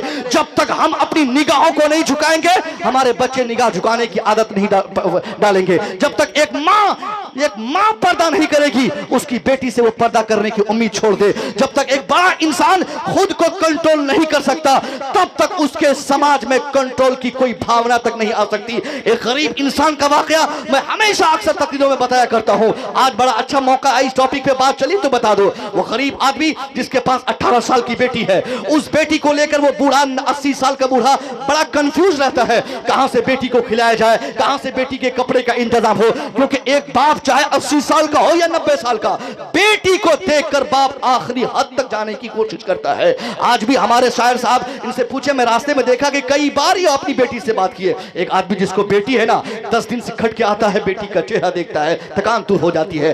बेटी चाहे तो बाप को अपने पैर से, बेटियां क्या करती है, अपने बाप के मुंह में पैर घुसा दे, बाप का बाल पकड़ के खींच ले, बाप को झापड़ मारे, बाप उसको मोहब्बत समझ के माफ करता है। बाप का दिल खुश हो जाता है, कोई मुझे मुंह में लात घुसाने वाली मिल जाए, कोई मेरा बाल नोचने वाली मिल जाए, ये बाप की मोहब्बत होती है। और वो बाप का क्या आलम होगा जिसकी उम्र 80 साल की हो और बेटी 18 साल की हो गई हो। गुर्बत का यह आलम कि नाश्ते का इंतजाम हो तो दोपहर में भूखा रहना पड़ता, दोपहर खा ले तो रात को भूखा रहना पड़ता। मगर 3 दिन अब हो गए हैं, बाप भी भूखा है, बेटी भी भूखी है। बेटी एक दिन कहती है अब्बा आप इसी तरह घर में बैठे रहेंगे तो कैसे रोटी का इंतजाम होगा, कहां से सब्जी का इंतजाम होगा, कहां से चावल का इंतजाम होगा। अब्बा कहीं जाकर कमा के सब्जी दाल चावल का इंतजाम तो करिए। बाप कहता है बेटी तेरा बाप 80 साल का हो गया, चेहरे पे झुर्रियां आ गई, उसके बाद आंखों की बीनाई भी कमजोर हो गई, अब इस उम्र में तेरा बाप कहां खटने जाएगा। मगर बेटी का दबाव और प्रेशर था। बुढ़ापे में भी बूढ़ा इंसान, बुढ़ापे में भी नमाज फजर के बाद बेटी से कहता बेटी अपने झोली दे, मैं जाता हूं मार्केट काम की तलाश में। 80 साल का बूढ़ा मार्केट गया है काम खोजने के लिए, पूरा दिन मार्केट में घूमता रहा, चक्करे काटता रहा, दौड़ता रहा, भागता रहा, कभी इस दुकान के पास, कभी उस चौराहे पे, कभी उस चौक पे, कभी इससे पूछता कि आपको कोई काम करवाना हो तो करवाइए, 2-4 पैसे दीजिए, घर में जवान बेटी भूखी है। एक बाप शाम तक घूमता रहा, शाम हो गई, बूढ़े को काम न मिला, जवान बेटी दरवाजे पर खड़ी अपने बाप की आमद का इंतजार कर रही है। वो सोचती है कि अब शाम होते ही अब्बा मार्केट से कमा के लाएंगे, सब्जी खरीद के, दाल खरीद के, चावल खरीद के लाएंगे, कई दिन के बाद रोटी सब्जी पका के खाऊंगी, मस्त होकर नमाज पढ़ूंगी, मस्त होकर तिलावत करूंगी। इसी इंतजार में बेटी दरवाजे पर खड़ी अपने बाप की आमद का इंतजार कर रही है। उधर शाम होते ही जैसे ही बूढ़ा बाप दरवाजे पे आया, बेटी की निगाह बाप की निगाह से बाद में टकराई। पहले बेटी अपने बाप के हाथ से लगी, खाली झोली को देखकर कहने लगी अब्बा आपकी झोली खाली है, लगता है आपने काम नहीं किया। अब्बा आप नहीं कमाएंगे तो आपकी जवान बेटी क्या खा के आराम करेगी। एक बाप शर्मिंदा था। बाप अपनी बेटी का हाथ पकड़ता है, सेक्रेटरी साहब, बाप अपनी बेटी का हाथ पकड़ता है, उसके बाद सीधे रूम में ले जाके कहता है बेटी अंदर आके जो कहना है कहो। बेटी मैं जानता हूं मैं तो मार्केट में बहुत घूमा मगर कहीं काम न मिला। बेटी कहती है अब्बा आप नहीं कमाएंगे तो आपकी बेटी क्या खाएगी, क्या पकाएगी, कैसे नमाज पढ़ेगी, कैसे रात गुजारेगी। बाप कहता है बेटी तुम सब्र कर ले, बेटी अगर तू सब्र करेगी तेरे सब्र की वजह से अल्लाह तेरे बाप को इससे बेहतर बदला कल अता फरमा देगा। बात समझ में आ रही है? बेटी तुम सब्र करो। बेटी तुम सोचती हो कि रात कैसे गुजारूंगी? ए मेरी बेटी कल नमाज इशा के बाद अगर तूने 1 पारे कुरान पढ़े थे तो आज 5 पारे पढ़ दे, तेरी रात गुजर जाएगी। कल अगर तूने 4 रकात नफल की नमाज पढ़ी थी आज 8 पढ़ दे, तेरी रात आसानी से गुजरेगी। यानी मजबूरी की यह हालत है या कैफियत है कि बाप भी भूखा है, बेटी भी भूखी है। हमारे समाज के हम जैसे टुटपुटे मुसलमान होते तो अपनी बेटी को बोलते जाओ कौन भूखे रखे नमाज पढ़ेगा, अल्लाह खाना दिया नहीं है नमाज कैसे पढ़ेंगे, अल्लाह रोटी दिया नहीं कि उसका नमाज कैसे पढ़ेंगे? बोलता कि नहीं बोलता है? यहाँ तो 2 किलोमीटर दूर अगर मस्जिद हो, नमाज के लिए जाना पड़े जुमा के दिन, तो आदमी बोलता हजरत गाड़ी में तेल नहीं, साइकिल में हवा नहीं, चैन खराब है, ये खराब है, वो खराब है, तबीयत खराब है, यानी 50 बहाना मारता है। मगर उस गरीब से सबक लेना चाहिए। वो गरीब 3 दिन से भूखा है, बेटी भी भूखी है, मगर बाप ये नहीं कहता बेटी नमाज छोड़ दे, बल्कि बाप कहता है कल से ज्यादा आज नमाज पढ़ ले, कल से ज्यादा आज कुरान पढ़ ले, कल से बड़ा सजदा आज कर ले। बेटी बाप की बात मानते हुए वैसा ही कही। सुबह का इंतजार की, फिर सुबह होते ही बेटी अपने बाप के हाथ में झोला पकड़ाई, बाप फिर मार्केट गया, फिर वापस आ गया। लगातार 3 दिन तक वो बूढ़ा मार्केट जाता रहा, वापस आता रहा। चौथे ही सुबह को बेटी अपने बाप को आखिरी अल्टीमेटम देकर मार्केट भेजते हुए कहती है, अब्बा आज अगर आपने कुछ खरीद कर नहीं लाया तो याद रखिए किसी गलत रास्ते पर आपकी बेटी को कदम रखना पड़ेगा। अब्बा आपकी ये जवान बेटी गलत करने पर मजबूर हो जाएगी। बूढ़ा सहम गया, झोली लिया, मार्केट गया। मगर चौथी शाम को वापस आते आते घर के दरवाजे पर बूढ़ा भूख की शिद्दत और जाने आने की थकान की शिद्दत का गलबा इस कदर उनके ऊपर हुआ, उस पर गशी आ गई, बेहोश होकर गिर पड़ा। बेटी सोचने लगी कि अब्बा लगता है भूख से मर जाएंगे। अब बेटी अपने दोनों हाथों की ताकत को मिलाकर बाप के बाजू से खींचते हुए घसीटते हुए चरपाई पे लेटा दी। बेहोश बाप पड़ा है, बेटी परेशान है। बेटी सोचती है कि अब्बा मर जाएंगे लगता है भूख से। पूरी रात बेटी सोचती रही कहां से रोटी का इंतजाम किया जाए, कहां से आधी रोटी मिल जाए ताकि अब्बा को खिलाकर मरने से मैं बचा लूंगी। पूरी रात एक नमाजी की बेटी, इबादत गुजार की बेटी, आबिद शबे जिंदादार की बेटी, साइमुत्तहर की बेटी, इबादत गुजार की बेटी पूरी रात सोचती रही कहां से रोटी का इंतजाम हो, कहां से रोटी का इंतजाम हो, कहां से दाल का इंतजाम हो, कहां से खाने का इंतजाम हो। बिल आखिर रात के आखिरी पहर उस नमाजी की बेटी के दिमाग में शैतानी वसवसा आया। बेटी सोच ली अब मुझे किसी गलत रास्ते पर चलना ही पड़ेगा। नकाब पहनकर घर से बाप को पूछे बगैर बेटी छलांग लगाकर भाग गई मार्केट। इरादा क्या है कि मैं मार्केट जाऊंगी, मार्केट के सदर दरवाजे पर यानी मेन गेट पे खड़ी हो जाऊंगी। हजारों लोग उधर से आएंगे जाएंगे, सबको मैं देखूंगी, सब लोग मुझे देखेंगे। उन्हीं आने जाने वालों में से चंद लोग ऐसे भी शरीर होंगे, ऐसे भी बदमाश होंगे जिनकी निगाहें खराब होंगी, जो मेरे हुस्न को देखकर, मेरी जवानी को देखकर, मेरी बॉडीज को देखकर मेरे करीब आएंगे। बदले में मैं 2-4 पैसा उससे ले लूंगी, उसी पैसे से रोटी खरीद कर मरने के करीब 80 साल के बूढ़े बाप को खिलाकर मरने से बचा लूंगी। इसी इरादे से एक बूढ़े बाप की जवान बेटी रात के अंधेरे में नकाब पहनती है, मार्केट भागती है। उधर फजर की अजान की आवाज जैसे ही बूढ़े के कान तक पहुंची, बेहोशी से उठ गया। फौरन देखता क्या है बेटी कमरे में है नहीं। बूढ़ा परेशान हो गया कि बेटी आखिर कहां चली गई। चारों तरफ बेटी की इन्वेस्टिगेट किया, खोजा तलाशा, कहीं बेटी का कोई अता पता ना चला।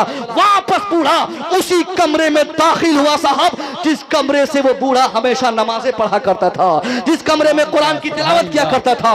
उसी कमरे में आते ही अपनी पेशानी को सजदे में रखकर अल्लाह से मुतालबा करने लगा, ए मेरे परवरदिगार मुझे फकीर बनाया, कोई शिकायत नहीं, मैं गरीब हूं, कोई शिकायत नहीं, मगर इस गरीब इंसान की गुर्बत की हालत में 18 साल की जवान बेटी की नियामत से भी तूने सरफराज फरमाया था। लेकिन अल्लाह आज इस गरीब की बेटी पता नहीं कहां भाग गई है। या अल्लाह इस नमाजी की बेटी कहां भाग गई है।